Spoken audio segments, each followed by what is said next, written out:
Hello, welcome to this, day one of my review for the Spyderco Ikuchi. So this is my personal knife. I purchased it for $130 USD, or the equivalents in Canadian dollars. So the format of this is I will be carrying this knife in my EDC rotation for 30 days, and then reporting back in a second video with any sort of failures or quirks in the knife that develop over time. So the format of the review is I'm going to talk about the maker, history of the knife, things like that, go into specifications, size comparisons, likes, dislikes, and then immediately tear down the knife. So jumping right into it, this knife is a collaboration piece between Spyderco Knives USA and designer Paul Alexander, who is a mechanical engineering PhD. This is Paul Alexander's third productionalized knife with Spyderco knives. The first being the Ouroboros, the second being the sliver axe, and the third is the Ikuchi. The fourth is going to be coming out either end of this year or next year. We don't know, but it's going to be the Parada, which is also, I'm very excited for that. So that should be a hint that I am a little bit biased in this knife because I love Paul Alexander's designs. But it's also my money is tied up in this knife, and if something goes wrong, I will definitely be blunt about that. So that's the designer and his resume. The next thing is going to be, what is an Ikuchi? An Ikuchi is a Japanese water spirit that inhabits rivers or seas, and it menaces boats. So it's described usually as a long, slender, eel-like creature that floats around, swims under boats, and menaces them, and that lends itself to the design of this knife. It is a long, slender, flowing design and quite streamlined. I love it for us. Its aesthetics are just fantastic in my opinion. Closed, to me, that kind of looks like a serpent head as well. So style points, naming, I do like it. Going into some more objective things, getting away from subjective, is going to be the metrics on the knife. So closed, the knife from tip to tip is 110 millimeters. The knife is going to be 9 millimeters thick. If you're familiar with the Spyderco military family, so it's the same thickness as a Para 3, Paramilitary 2, Manix, that family of knives. It's about the same thickness as those guys. When the knife is open, it opens by this very novel, we'll get into it later, but it's a new design, like a Bic lighter, flipper tab. When the knife is fully deployed, it is going to be 193 millimeters overall length from tip to tip, and the blade length per Spyderco is going to be from the end of the handle material to the tip, 83 millimeters. Spyderco USA, when they measure the cutting length, they go from the choil to the tip, and they measure the distance between the 2 points, A and B. When I measure what I would consider cutting length, I consider the entire sweeping of the belly, and I use a flexible tape measure to measure that, and it comes out at 84 millimeters. So I feel that you do get a little bit more than Spyderco says in that regard. So I double checked all the measurements from the Spyderco website, and they're bang on. Good on that. The next thing is the thickness. So this blade is quite thin. It is 2.5 millimeters thick in American CPM S30V steel. The knife comes out of the Spyderco Taichung, Taiwan factory. So if you're familiar with Spyderco knives, Taichung, Taiwan is where all of the premium things come from. So all of that is very good. And going into the knife, some of the overviews before we get into the good, bad, the ugly. It is a tip-up only carry, and it can be left or right hand swappable for the carry clip. It's a nice wire carry clip, and it is quite firm, so there's no danger of this guy falling out of your pocket. Then we get next to this, nothing more on the rear. There's no lanyard hole. That's been deleted, and that is to my preference. Moving up towards the knife, you have a stylish TSA lock interface. Just kidding. It's just an aesthetic little hole. The spider hole is Spyderco's trademark, and they just put that in the handle material as well. It's just a nice little design consideration for it to flow through. Functionally, the hole in the scale doesn't do much, but I do find that the spider hole here, I do use it for indexing where I am on the blade. So I always know even if the hole wasn't there, I'd probably still have my finger land in the same spot, but it is a nice thing for indexing where you're going to be. Moving back to front, the next thing we're going to see is it's a compression lock mechanism. The compression lock, this is going to be covered in a bit more detail in my dislikes of the knife, but the compression lock is very difficult to access in most situations. Compared to the sliver axe, which a lot of people had problems with, or a Para 3, which everyone loves. On the Para 3, you can get in there and get your whole pad of your finger on the compression lock to engage and disengage that lock. With this guy, you're going to be either digging in with your fingernail or just pushing a lot of meat in there to get enough friction on the lock to disengage it. So again, we'll get to that in the dislikes, but the next thing moving up is something I do like very much, which is going to be the novel design on the flipper mechanism. So instead of a tab, they went with this wheel, which is a bit Bic lighter inspired. I find that it is very fun and nice to play with. So it's very easy to fail to fire as well. If you are pulling the knife and you don't completely clear the notch that's been recessed there for access to the wheel, if you just, oh, got to fire. I'm trying to make it fail. But if you don't make your finger travel all the way back, you will end up jamming the knife and it will not fire all the way. I do find though, if you do just get into the habit of light switching all the way back, you will always get a nice, firm, satisfying lock on the knife. So that's all great, working front to back on the handle. Going to the blade, I love this blade geometry. It is a very thinly ground slicing blade, very nice full flat grind with a negative grind angle. So what I mean by that, on a lot of knives, they're just plunge ground up and down.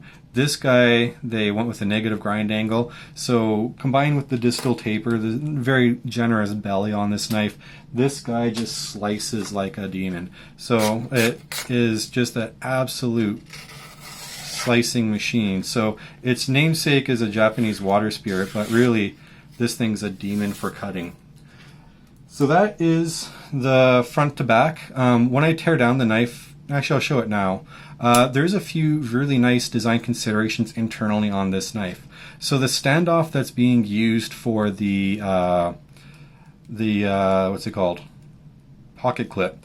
It's actually not a cylinder. It's been cut off on an angle there, if you can see that. And what that does is it lets the knife sit a little bit deeper in the scale than it would otherwise be able to do without making contact on any of the standoffs. So there's little things like that that I really like about the knife and the design considerations. Inside the knife, there's going to be the stop pin for the compression lock. It helps the compression, but it's also the stop pin for closing the knife. But you can't really see it from this angle. There's also an internal stop pin that's punched through the blade that helps with the open position. So there's a stop pin punched through the blade and then the stop pin here. It's just a very well thought out design. So the blade locks securely and it will not have over travel either when it's in the lock position or in the closed position. So I think all that's fantastic. The next little thing about the design considerations are, we'll get to that with the ugly. It's one of the big ugly points that people early on don't like about this knife. So I'll start off with the positives. What do I like about this knife? I like the hidden jimping. The jimping here, you don't see it. From all the profile shots you've probably seen so far and been paying attention to on the knife, you don't see that there's any jimping on it. But the jimping actually is there. It exists on the liners and it actually does work. When I was tearing down some boxes earlier today, bearing down on the knife, the squishy part of my hand, the meat, will actually press into that and engage with the jimping, and I do feel that I get a very firm lock on the knife. So I feel that, like, aesthetically, like, that's the high point of this knife. It's a collector piece. It can do work, but I don't feel it's really a work knife. But aesthetically, this thing is very novel with the flipper tab. That's fantastic. There's a lot of really nice design considerations. The grind on this guy is a fantastic slicer. So those are the things I love about the knife. I'm also a really big fan of the wire clips versus the big meaty metal clips. That's an aftermarket. With the Spyderco clips like this, I feel that these are a little bit intrusive on, especially when it's trying to be a fancy carbon fiber knife. I feel that this is a lot nicer. Speaking of the carbon fiber, it is a laminate carbon fiber, so it's going to be a G10 with a peel ply carbon fiber laminated on top. It is not a true carbon fiber. The last good thing I will say about this knife, there's going to be more good things later, but the last thing in the good thing section is the price. So $130, you're getting the full Tai Chung treatment. My specimen of this knife is fantastic. There's no flaws in fit finish, that kind of thing. Now we're going to get to the dislikes, and there's quite a few of them. So what I like about the knife in terms of the opening action, there's a nice detent ball ramp, and the knife is super smooth closing, or opening and closing, but it's not smooth enough with the super light blade that even with the compression lock fully engaged, it doesn't slam shut. You're always going to have to either do a really exaggerated motion to shake this guy closed, or just get into the habit of pushing it down to make sure it is fully closed. And that's the one major complaint that's coming out in forums and other areas on the internet about this knife. So if you're looking at this review, you probably are looking at it because you've heard about some of these things. One of the major complaints is that people are saying that they're cutting themselves on this knife. On my knife, if you look into this, I can have my finger follow the back of the blade stock, and about this point I start feeling the blade drop away, and I can only feel the handle material, and by the point I'm on the tip, I'm not touching blade at all. There's nothing there. I rub my finger, I don't cut myself. I measured this, and it is, the tip of the blade is 1¼ millimeters recessed from the scales, and when I rub my finger, I cannot cut myself. So that is my observation with my knife. But there are people that are saying that they have cut themselves on this knife in the closed position by reaching into their pocket, and I guess they'd have it left-hand carry, reaching in and cutting themselves on this. So I feel that there might be a little bit of hyperbole on it, but I'm not dismissing it totally.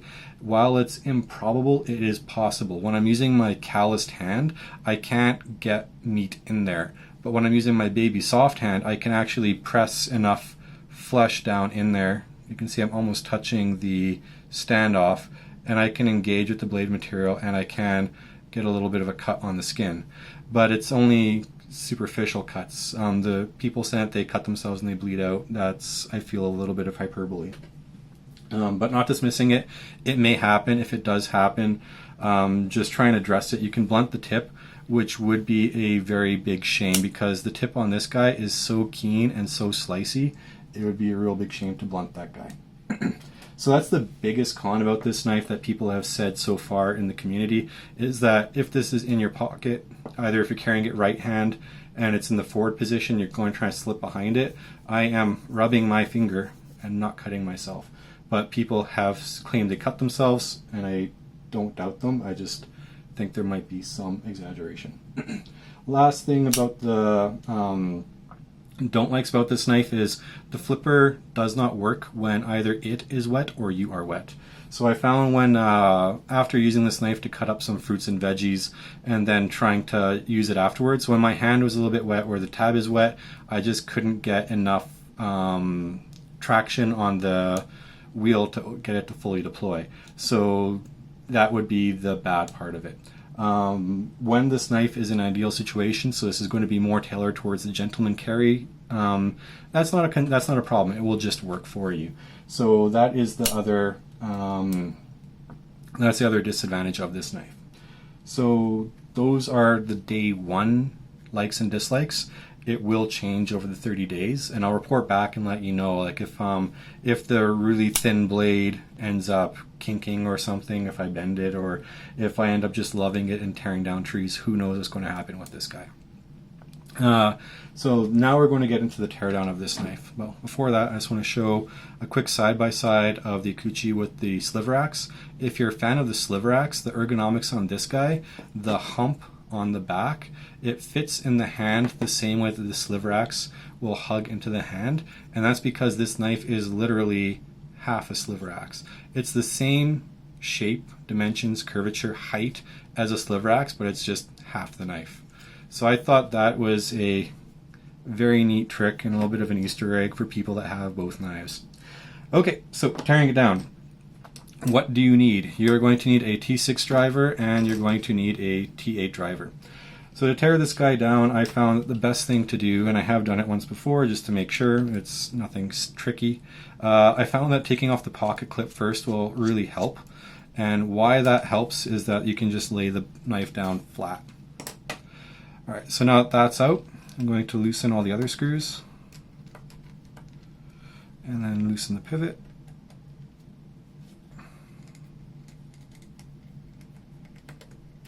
Okay, pivot's out. And then the show side screws. These are the T6s. One T6. Oh, blurry, myopic. There we are.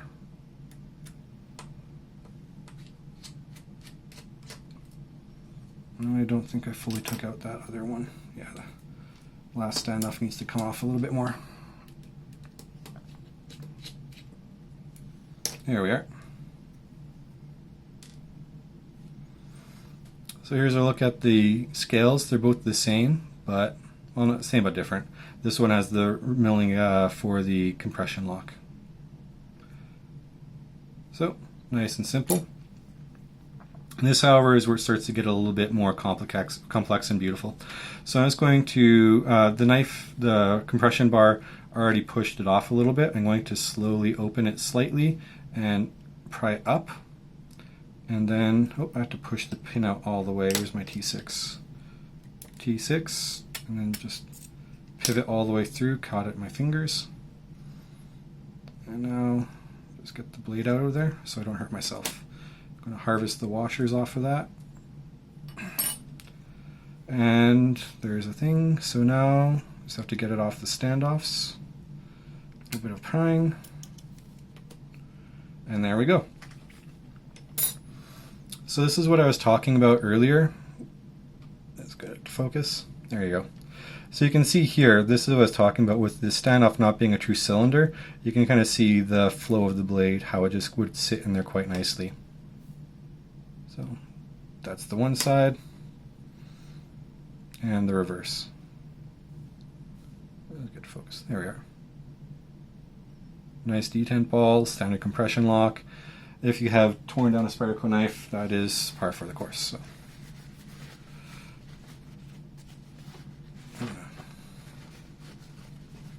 Just using a lint-free cloth to get this stuff off. So in general, having taken this knife apart a couple times now, I don't feel that it's so tight and everything's so tiny, I don't really feel that there's going to be much need over the life of the knife to tear it down frequently. For maintenance, it just seems like it'll be a self-cleaning knife. There's no bearings on it with the phosphate bronze washers. Just add oil through the top of the knife and it should be good to keep it running. Alright, let's take a closer look at the blade. So, zoom, focus, focus. There we are. Okay. So what I noticed about this blade is that they actually went ahead and they polished around the pivot interface. And then they have a very generous detent ramp. So that was one of my big complaints about the Spyderco Subvert. They did absolutely everything right on this knife, but they didn't, and they're capable of doing a very nice one. This detent ramp transitions very nicely on a gradual incline that on my knife at least, I don't feel the transition. It's very smooth for me. And you can see how new the knife is. There's not much of a track worn yet. So that's the knife and the reverse, rather the blade. And then you can see there, that's the, what's it called? Stop pin that glides inside of these little tracks here. So neat little design there. There we go. Put it that way. Okay. So reassembly and cleaning. So what I'm going to do now is I'm going to be using KPL knife pivot oil, knife pivot lube, KPL, not KPO.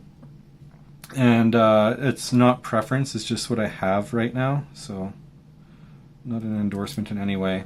So the first thing I'm going to do is pop the pivot through and get a nice drop of oil on the pivot, and then just move it up and down and around, and a little bit on the bottom here, and move that around as well. And now we reassemble our sandwich. So I found, especially if you're not too dexterous or if you have injuries, I injure myself a lot, the nicest way to get these tiny washers on is put it around your T6 driver and then put your T6 driver in the hole, and then it will just drop into place, and you just do the final fiddly bit, getting it to sit properly. So let's get that to go all the way down, drop on the top, and then we're just going to push that around. I can use the tip of that to Just get the oil go. And I also open close the knife a bit. That'll probably do a better job of lubing it than this. There we go. Set the blade on there. Right.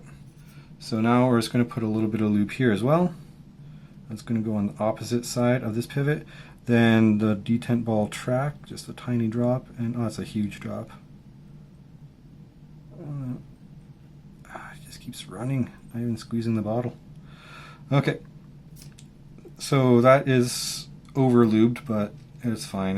It's so tight in there, it won't be a problem. It won't collect any dust. So again, I'm just going to have the washer on, put the T6 in, upsy daisy, and it drops into place. So, oh, I made it go askew. There we go, reseat it all the way. So there she is. She's all oiled up, ready to go. The detent ball, there's enough lube in the ramp that it will oil the ball for me, so I'm not worried about that. Drop this on top.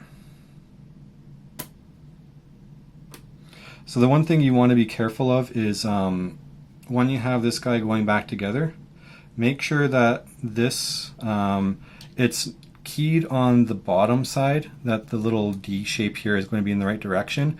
The top is going to be circular. So just make sure, just visually inspect that everything is seated properly before proceeding. And same thing on this side. Just disengage the lock, make sure everything is seated fully in the little raceway there for the, what's it called, the stop pin. And keep that compressed. Get our scale. Put it on, and then we're just going to throw on the this guy. Just going to do the standoff. Just loose. Doesn't need to be tight yet. We'll cinch everything down once it's all more or less there. Rear T6. Pivot, T8. This is why I prefer having multiple drivers instead of interchangeable bits. It's just a lot easier to switch between your tools.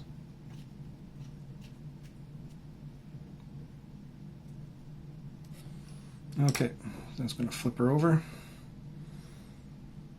So for this clip, a few people have different techniques, like you can pinch it and pick it up. I find that the easiest way to get the wire clips on is just to get one thread started. So back it off until you get it in, one thread, then you just loop this guy around, and it's a lot less fiddly than trying to pinch it and use it like tweezers.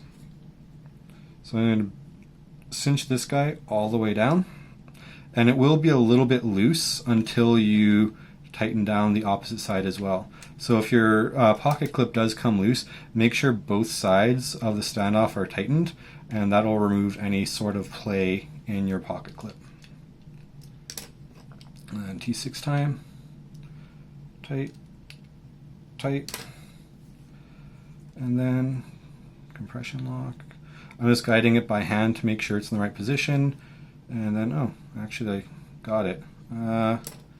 Did I? Nope. A little bit of blade play. Going to tighten it just a smidge.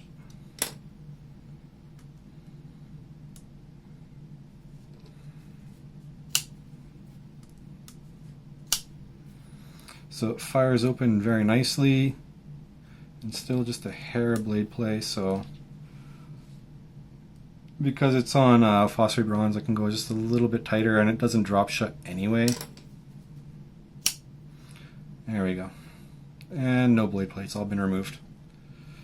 So there you go, there's a teardown disassembly quick first look at the Spyderco Ikuchi. I am very excited about this knife, but I'm also a little bit biased because I love Paul Alexander's designs. I will be reporting back with a more unbiased review in about 30 days. So, and I will be using this as part of an EDC rotation. Typically I have I just use one knife for the 30 days, but I am worried that this knife, with its extremely fine nature, starting to do yard work to clean up the house, things like that, I might start preferring a heavier blade for that, but we'll see. Like I might end up pruning a tree with this. We'll find out. So that's it. Please comment on things you do or do not like, where you want me to improve, and if you have any questions about the Ikuchi, I'll be more than happy to help you. Thanks so much and have a great evening. Bye.